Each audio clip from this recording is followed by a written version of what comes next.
Success in uncharted waters. How can businesses gain ground in 21st century markets? Well, waters are often uncharted, but they're also pretty tough in our case. And only a few minutes ago, Professor Sachs was using different term, that we are in a mess. So this is basically the reason we have so many questions to ask our distinguished guests.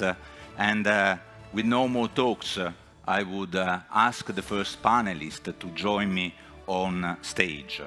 The first expert joining me is Mr. Adam Banai, Executive Director of Monetary Policy Instruments and Foreign Reserve Management at the Central Bank of Hungary, where he regularly monitors policies and capital flows regarding markets in Eurasia. He's also an associate professor at John von Neumann University and member of several boards, such as the Financial Stability Board in Hungary, the Supervisory Board at Keller CCP, the Advisory Board of the Europe Institute of Real Estate Finance and Management at ESCP, where he's also guest lecturer. Please join me in welcoming Mr. Banai. Hello, welcome.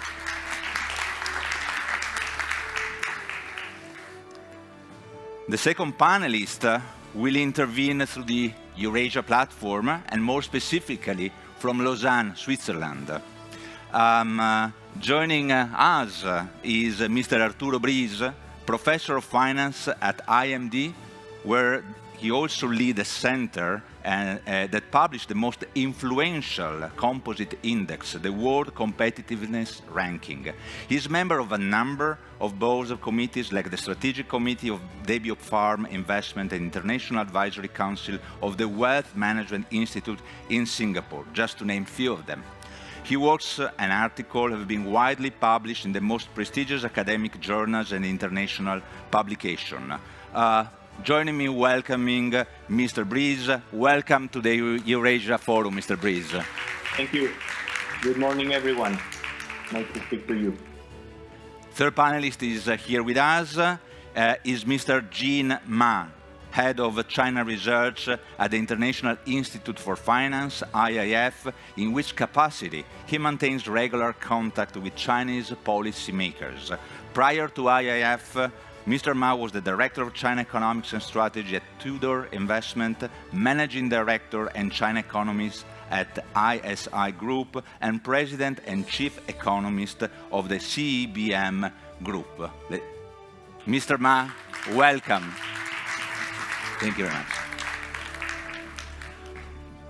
Well, to be hybridly correct, the fourth and last panelist will join us in video, and he's going to do that from Beijing, China.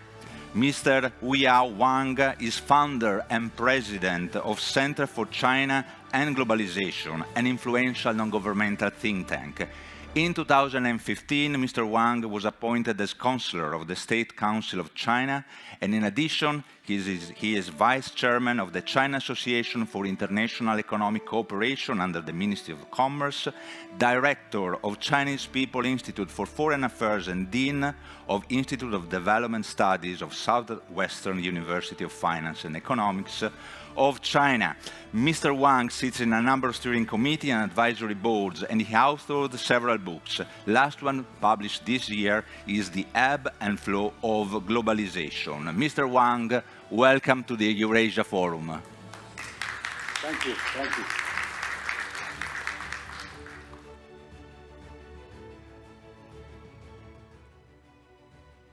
All right, thank you and welcome everyone. Well, I think that when we have to tackle challenging situation, there is a couple of things we all do. First of all, we take a long and deep breath, and the second one is we try to simplify things, and then we progressively re-add elements in a way to solve it in an effective way. Composite indexes are actually meant to simplify complex measurement constructs. so to make life of policymakers and decision makers easier. So Mr. Breeze, your institution, the IMD World Competitiveness Center, prepares annual competitiveness ranking where countries like Denmark, Switzerland, Singapore and Sweden are regularly on the top. And I would say that these are not the largest economy in the world. What makes these economies so competitive in your understanding? And it's a very, very important question to begin. Let me just say briefly that very often competitiveness is misunderstood as a concept because it doesn't refer to the ability of a nation to compete in foreign markets. It refers to the ability of a country to generate prosperity for its people. And this has been agreed for already a few decades that this should be the objective of public policies and economic policies. What makes a country competitive? As you will say, in the top 5 positions of our rankings in 2022, you have small economies. It's not necessarily the case, but I think small economies actually represent very well what success means. And I will mention four important ingredients for an economy to be competitive. First, you need to have an efficient public sector that promote good regulation with good values and generating a productive economy. Second, you need innovative, effective, productive private sector. That is, good companies that innovate and that create jobs. This third needs to be supported by good infrastructure. And for us, infrastructure refers to quality of roads and highways, but also the quality of the education system, which is the intangible infrastructure of the country, and the health system and the scientific infrastructure, for example. And then the fourth parameter that for us is very important is that all of these three, and particularly the public and the private sector, they need to work in a good communion or collaboration. They need to navigate this narrow corridor of competitiveness, as we call it as well, where they support and help each other. And in that regard, going back to your initial point, this is what a country like Denmark or a country like Singapore or Switzerland show. These are 3 countries in which public policy is there to support business, but where business is always, in direct conversation with the public sector to make things work. And essentially, that's why small economies work better. In a large economy like the United States, like Germany, achieving this kind of social consensus is going to be very difficult. So it's basically competitiveness of country, but in a way also attractiveness of country. Correct. Right. Correct. And when it comes to competitiveness, well, of course, mainland China has significantly increased its competitiveness over the last decades. And Mr. Ma, as a senior China researcher, what do you think is the newest factor behind this process? And what can be the biggest challenge for China to stay on this track going forward? Yeah, thank you. I'd like to take one step back and look at the change over the past 3 decades. The China's economy and the driver behind this economy evolved very quickly. In the 1990s, it was driven by the growing private enterprises. In the 2000s, it was driven by global trade. Entering WTO in 2001 basically changed global trade landscape completely. Then after 2008, it was infrastructure build up, right, as a stimulus after global financial crisis. But along the way, mistakes made and access were built, such as overcapacity in the industrial capacity, high debt leverage, and real estate bubble. Then in the past few years, there are other challenges, such as the 25% tariff imposed by the United States in 2019, then COVID, and right now, and so growth slowed down a lot. And in the longer run, there are also longer run challenges, such as you have to reduce the carbon emission. The population is aging very quickly. So what can China do? So China has to have no choice. It has to change the model and the growth engine. And there's only one way forward. Okay, there's only one way out. That they have to build an economy that is more technology savvy, knowledge intensive, and greener economy and high value added. I'll give you one example. In the past 5 years, okay, the working age population in China decreased by 40 million people.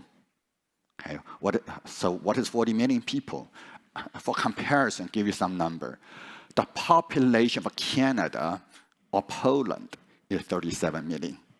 Okay, Australia is 25, Hungary 10. So basically, if a population of whole Canada just disappeared in 5 years from China's working age population, that's of people from 20 to 64. So what can China do? In last year, half of the world's industrial robots were installed in China. Okay, the number of industrial robots were growing at about 40% year over year in China right now. So there are some. So how can China be successful to have such a transition? We have to see in the longer term, but right now there's hopeful. For example, we are seeing China have already produced very competitive internet-based technology companies like Alibaba, Tencent, and TikTok. Well, TikTok looks very simple, right? People don't understand why TikTok is so successful. It looks very simple, just 20-second video clips. Behind the 20-second video clip, there's very sophisticated artificial intelligence calculation to calculate what to show you. And China also became quite competitive in green technology like batteries, EVs, wind, solar, also telecom. So that will change completely how China and the world will trade and invest going forward. Right. And I do like the TikTok example because it's an example of a platform that is built around a different culture that they usually use, that is the Western culture. TikTok use ideograms, consider the attention span of Eastern consumer, and the capacity of reading messages and watching video and listening at the same time, something that in our culture is not possible. Very interesting. Mr. Banai, as a top central bank executive, you also monitor the impact of the Chinese economy policy on the world economy. How do you think current policy in China are influencing the competitiveness of other regions? Yeah, thank you.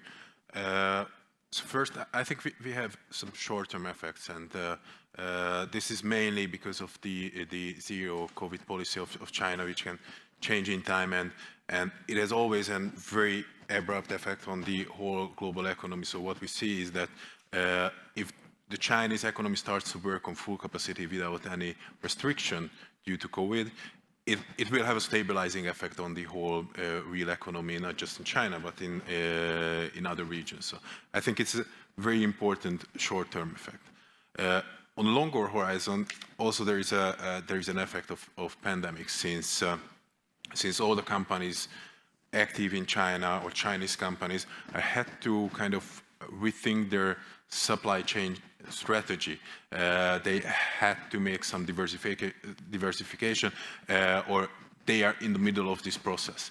So from this perspective, those other regions who has active connection with these companies can be winners of this change of supply chain, because they can have actual FDI at the end, and workplaces and knowledge transfer from these companies.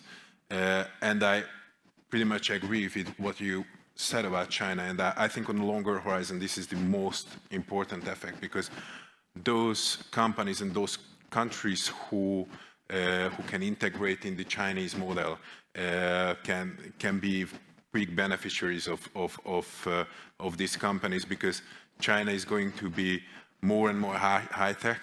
They are everywhere in the 21st century industries, They have very good renewable industries, high-tech industries, from ITs to semiconductors, etc.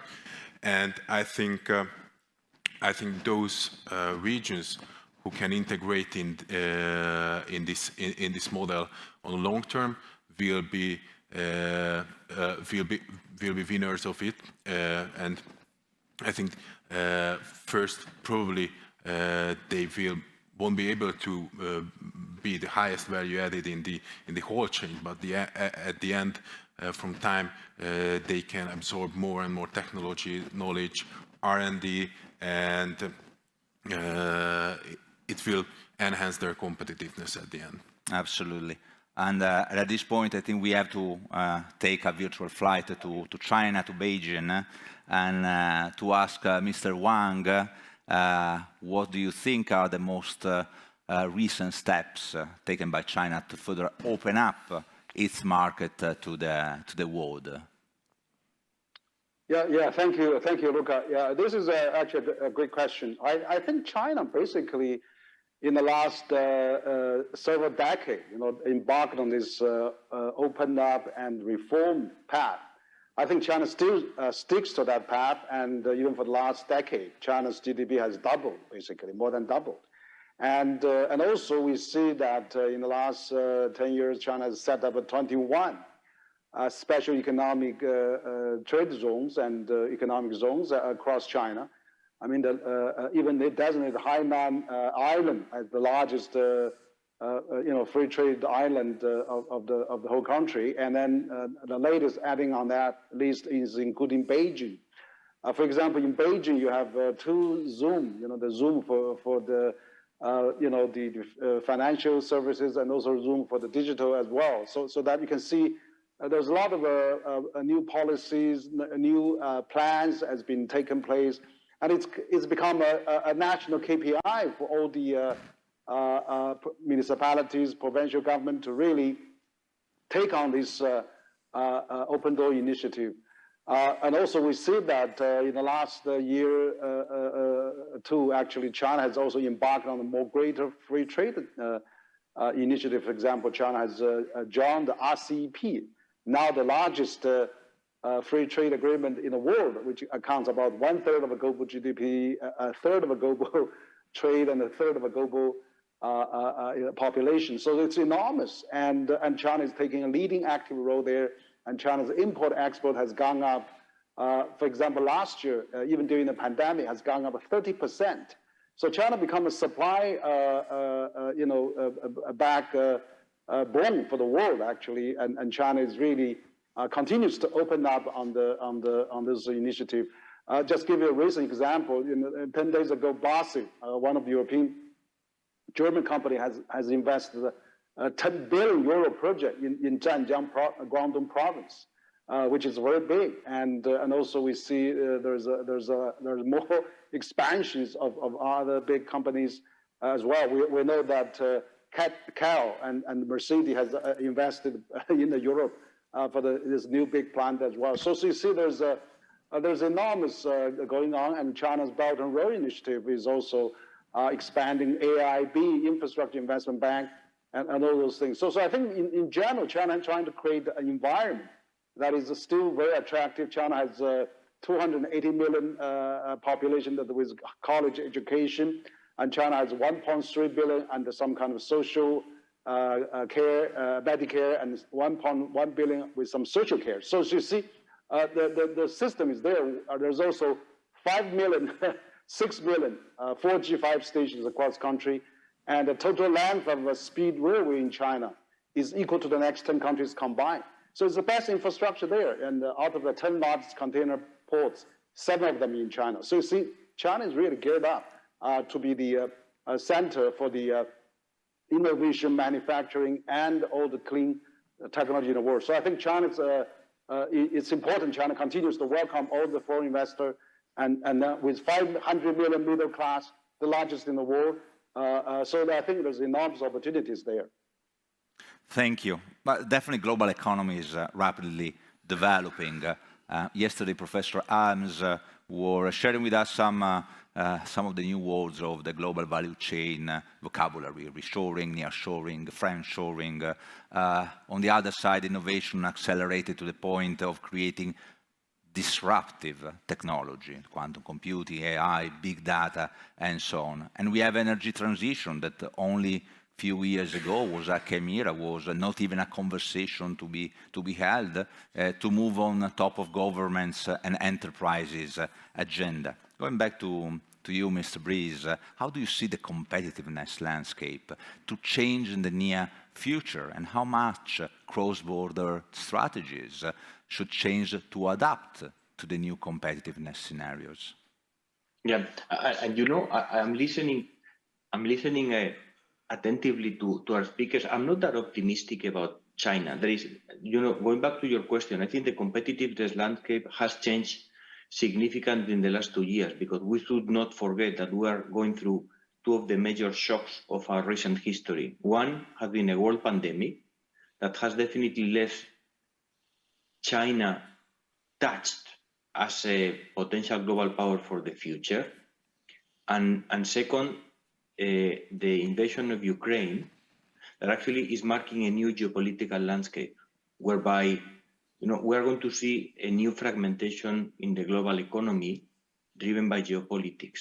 I mean, on the first issue of the pandemic, not only the case that actually China is now suffering much more from the pandemic, it is also the case that, as I'm sure you have been discussing, global supply chains have been redefined. And I think now, you know, China is not necessarily the manufacturing hub for many organizations in the world. Certainly in Europe, you also see that is the reconcentration, or just to use new term of neo-balization, whereby actually we tend to bring our manufacturing and our suppliers closer to our borders. And this is happening in the Americas, and this is happening in Europe. So I think on that front, you know, the competitiveness of nations is much more related to regional alliances and competitiveness.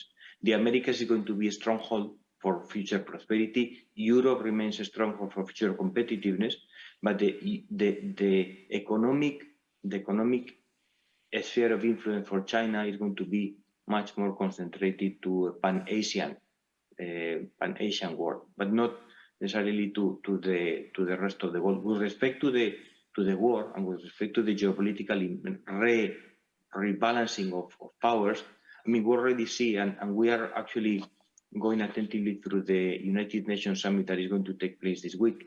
You know, there is going to be a rebalancing of geopolitical power, whereby I think democracies will get closer together. I'm talking about not only the West, but only the West and some other countries that are going to realign themselves as a new economic area.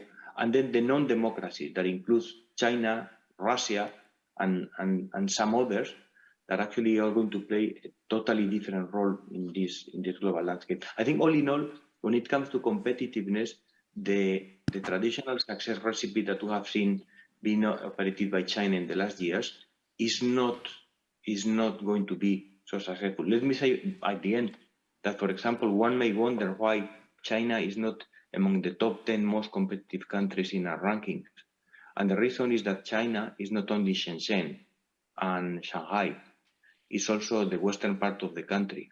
And in that regard, the prosperity levels of China there are not at par with the eastern part of the country. And I think that's the big challenge for China, how to resolve the domestic inequalities, geographical and income-based.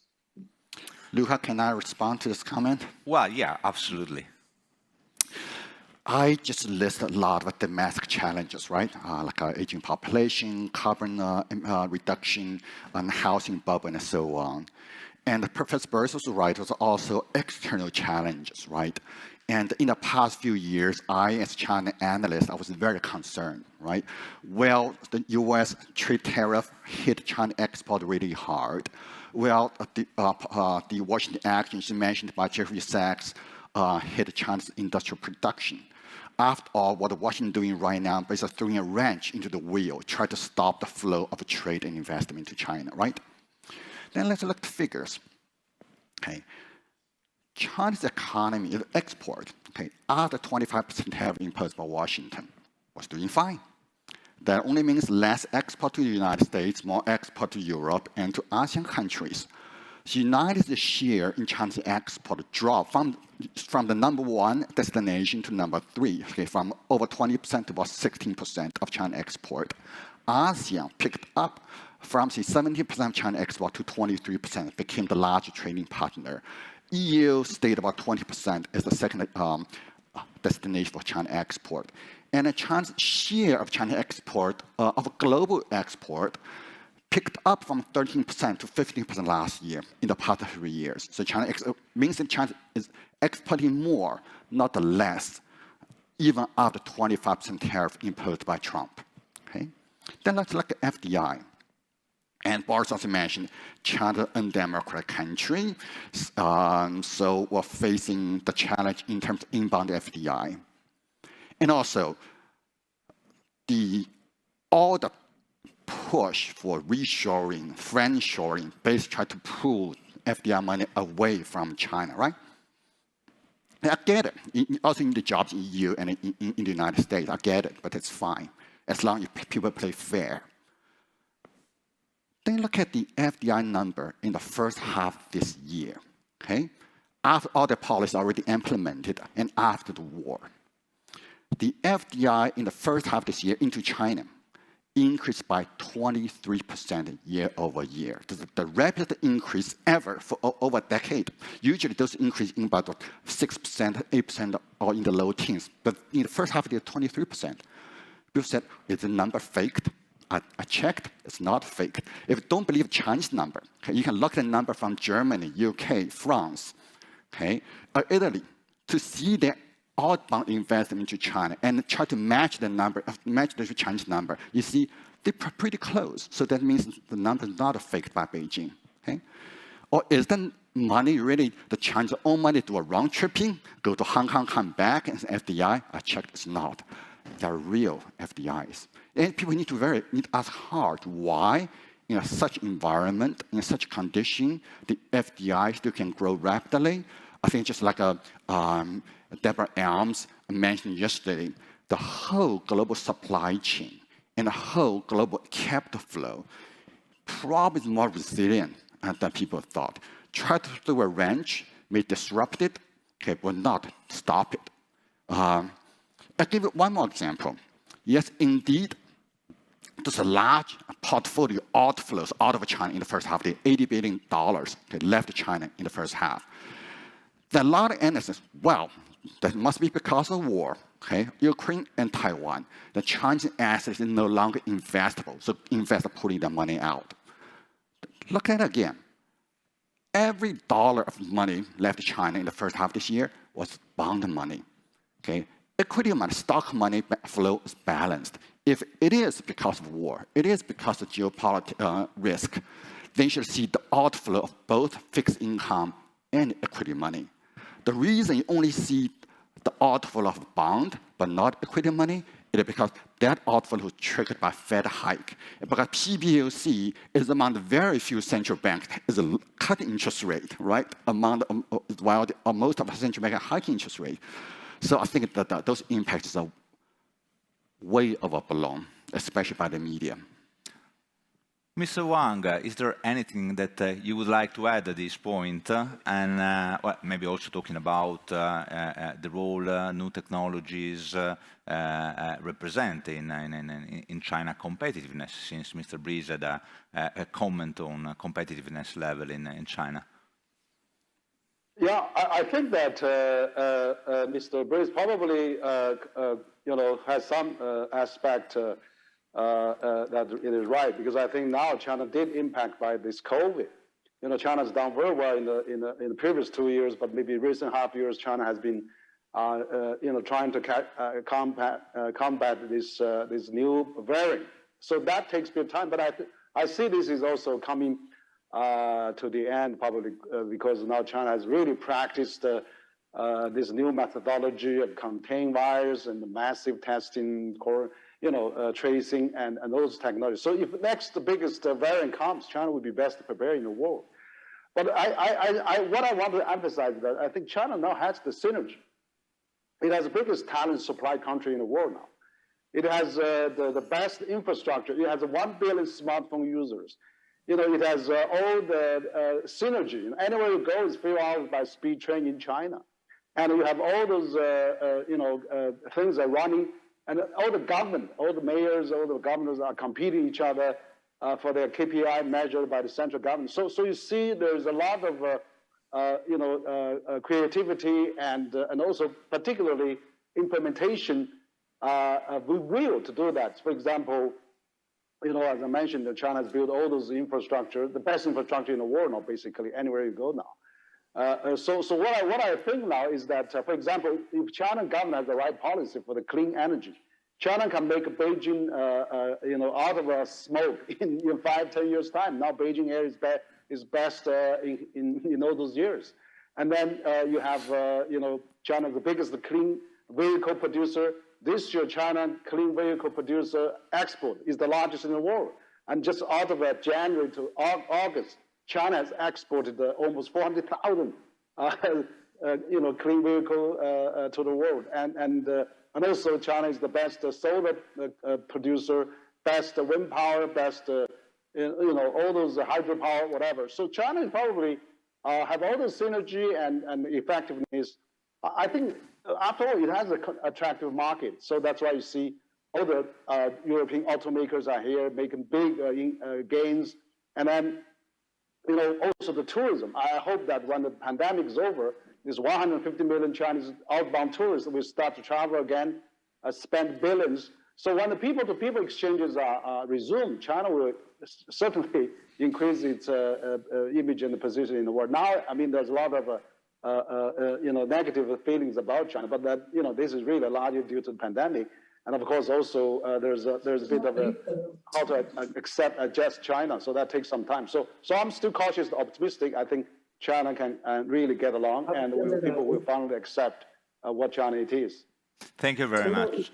And Mr. Ma, you mentioned FDI flows, and Mr. Banai, how do you see these mega trends impacting the financial and FDI flows? Yeah, so Mr. Ma covered a lot on China, but on a more macro level, I think something similar is happening in the sense that during the COVID, we have seen a drop in FDIs, but in the last year, the level, there was a huge increase, and the level was around the level of 2019, so it was kind of the same, and the beneficiaries are mostly for developing countries, which is very important in Hungary as well, and in many East Asian countries. And what we can also see is that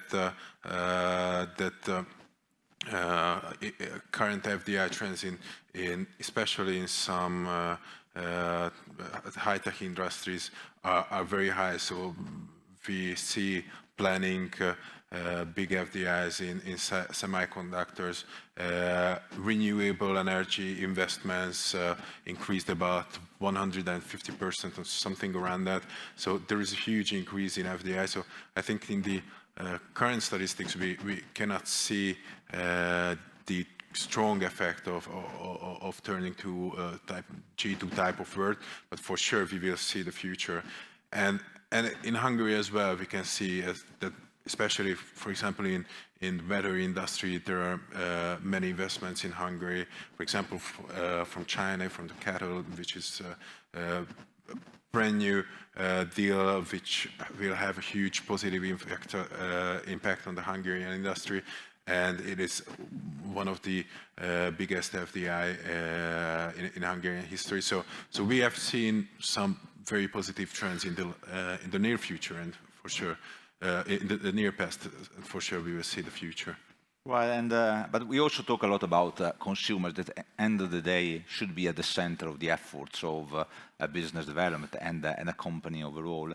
Mr. Breeze, how do you see consumer behavior changing in Asia and in China? And can we identify new trends? And what is this meaning for exporter and their development and export strategies? I mean, this is obviously a very important consideration for companies nowadays. I mean, as you can imagine, being at a business school like IMD, I'm constantly challenged by this change in behavior by customers. And I think one important trend that you observe is that the new generation of customers, they are not loyal to brands anymore. And this means that actually, you know, the concept of creating brand awareness is not that important anymore. I think the second point is that sustainability is embedded in any demand for product. I mean, customers, especially in the new generation, they want to see that when they buy a product or they use a service, they're contributing to making the world a better place. And I think sustainability agendas then have to be embedded in companies' strategies, not just again as a branding device, but truly as representing a change in the world. And finally, and interestingly as well, is that you see that there is an association between the product that I consume and the values that the company communicates. We observe that consumers want their companies to represent certain values that align with theirs, be them, for example, on the technological front, or on the ethical front, or on the sustainability or environmental front. So I think it's much more important for companies now and for CEOs and senior executives to speak up and to have their voice heard, because customers, they actually pay for that. And that's an interesting customer behavior. Of course, geographically speaking, you know, I will agree with our panelists that China is certainly becoming the largest economy and the largest market in the world. And because of that, we need to appeal to those customers as well that have different interests probably to the ones that we have shown in the West in the last decades.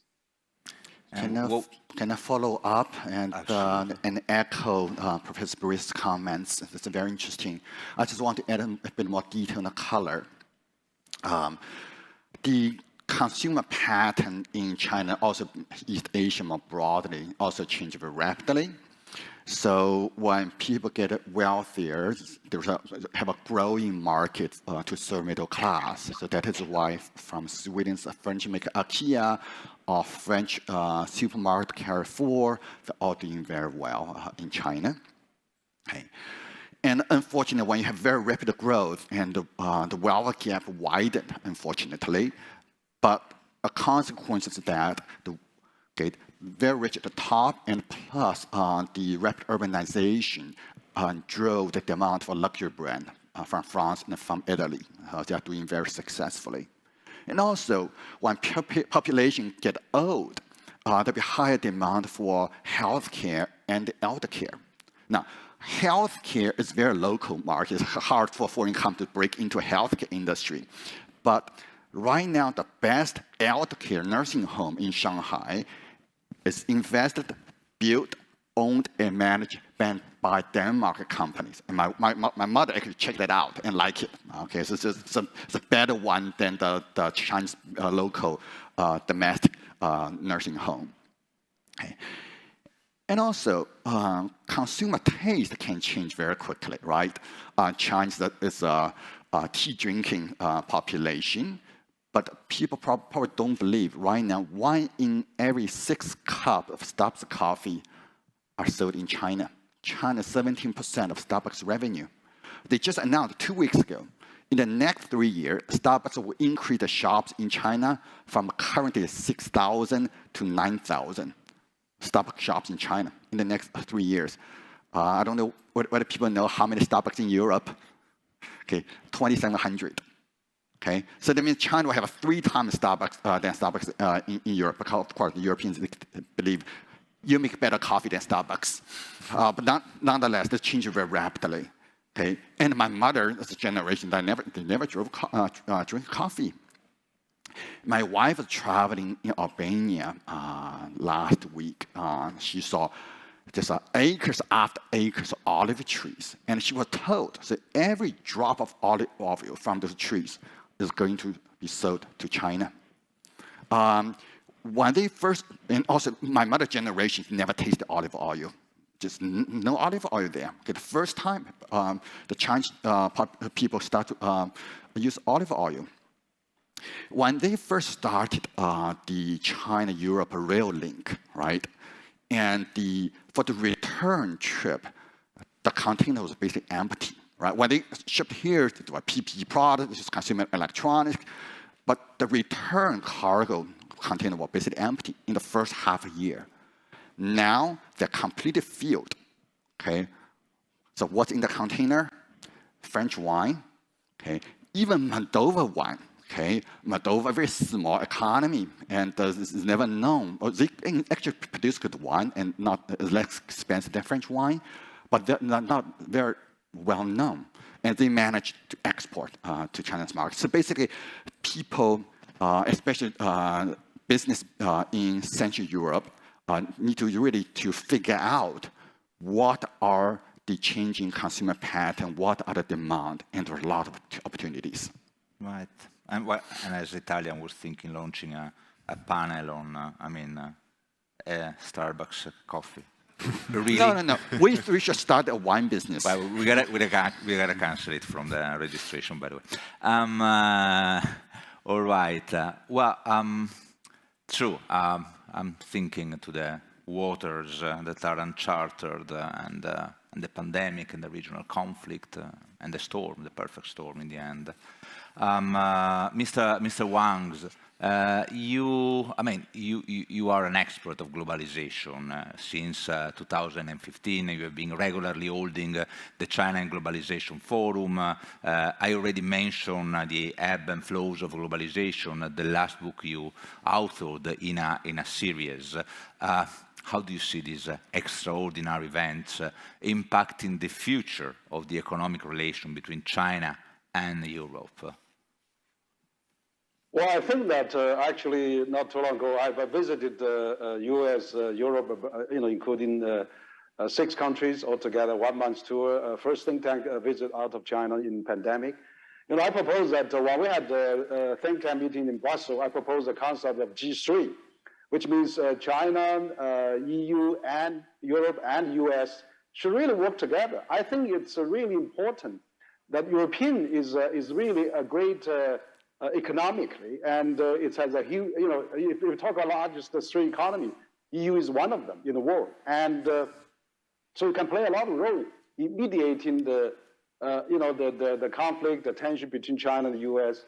On the other hand, I think China can also help to Europeans on this Ukraine-Russian war, which is China has a lot of influence on Russian, on its Central Asia. So I think there's a lot of things that Europe and China can work together.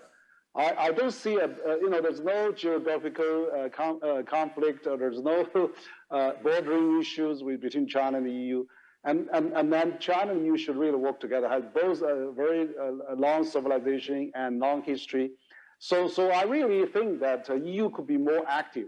So the globalization certainly is not going to be the good old days, but certainly we have inclusive, we have an innovative globalization. But I think in that new globalization, China certainly will play more active role. And it's just we have to take another 10, 15 years before we reach a new equilibrium and before we finally accept each other. Now we are in an agonizing process, trade wars, all those geopolitical tensions. But I think the pattern and also the route China has taken is really suitable for China, but also China is also intertwined with the world, and the world has intertwined with China. So we cannot decouple. We have to really work together as really responsible global citizens. I really think that EU, in this process, in this new G3 concept, can play a lot of role, including Global South and developing the African, Latin American, working together with China and with US. So I think we have to find a common objective to work together, rather than we really have more tensions and the conflicts. And I'm fully on board for a G3. Then whether EU together in a G3 is possible, I think it should be covered in another forum. And but Mr. Breeze, what CEOs are thinking? You regularly reach out, 1,000 of them. I mean, among the main trends that we are witnessing, which are the concern of the business community. Mm-hmm.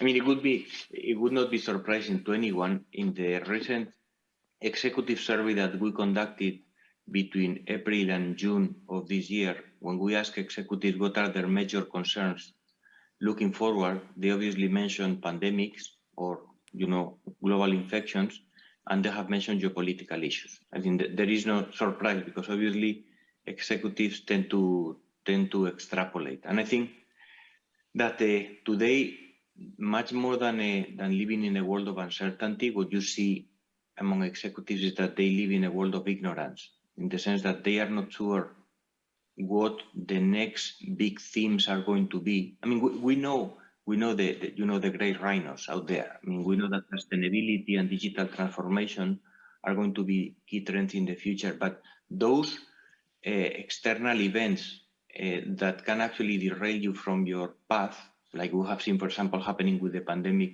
actually are keeping our executives awake. And that's a big problem, because in a context in which you don't really know what is going to happen, strategies are much more fragile.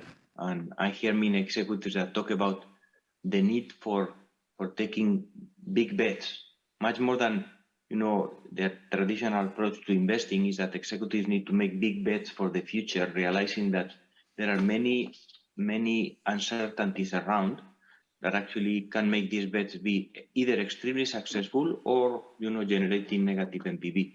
But there's no other way to plan for the future. I think long-term strategies, they're extremely difficult to formulate nowadays. Yeah, very, very realistic.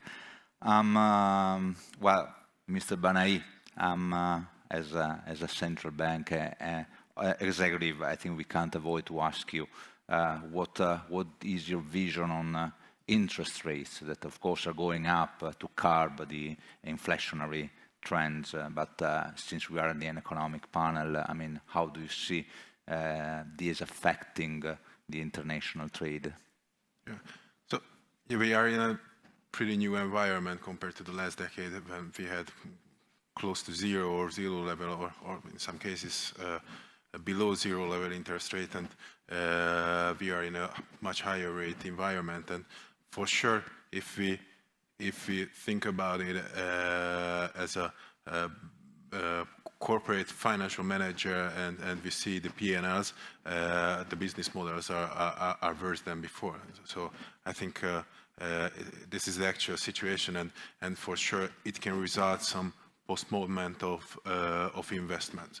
But on the other hand, and I think this is the more important, that this is a short-term burden on the economic actors, but the reason behind they have to take this short-term burden to keep the stability, which is on a longer horizon, is much more important than this short-term burden. So I think ensuring the stability for the financial system and the economy is very important. It is also important for a competitiveness perspective as well, because when you invest in a country or make any investment, you consider several factors, not just the actual interest rates, which is the price of the actual loan, but the stability of the economy on a long horizon, the workforce, the skill of the workforce, the digitalization. So all the other factors can be still favorable, and I think